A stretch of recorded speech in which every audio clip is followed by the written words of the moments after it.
নমস্কার। আজ দেখাবো সবজি দিয়ে বাটা মাছ। সবজিগুলো কেটে নেব। মাছ এখানে ভেজে রেখেছি, তো সবজিগুলো কেটে নিয়েছি। কুমড়ো, ঝিঙে, আলু সবই কাটা হয়ে গেছে। এবার এগুলোকে ভাজবো। প্রথমে কুমড়ো আর আলুটা ভেজে নিয়েছি, একসাথেই দিয়ে দিয়েছিলাম।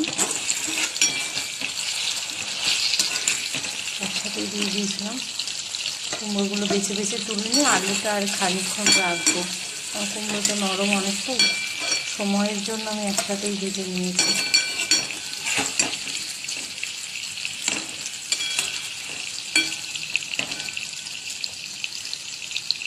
খুব বেশি তো সবজি না, কুমড়োগুলো আলাদা করে নিয়ে আর আলুটা আর একটু ভাজবো।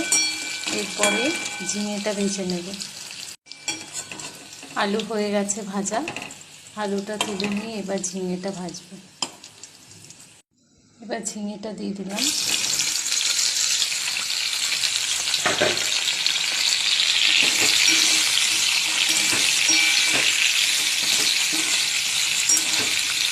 ঝিঙেটা ভাজা হয়ে যায়, তারপর আমি এই রেসিপিটা দেখাচ্ছি। রাঁধুনি ফোড়ন দেব তেলেতে।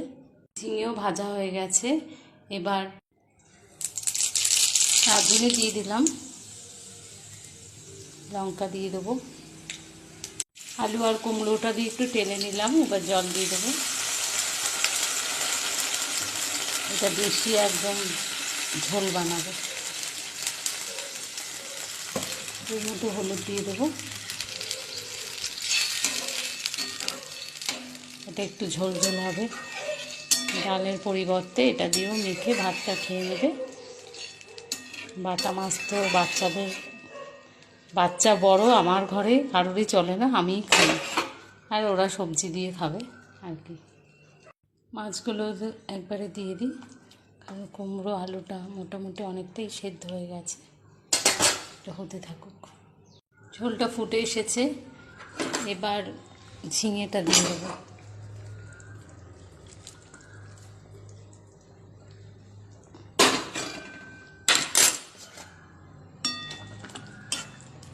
ঝিঙেটা দিয়ে দিলাম, আর একটু হবে। সবজি দিয়ে বাটা মাছটা সম্পূর্ণ রেডি হয়ে গেছে।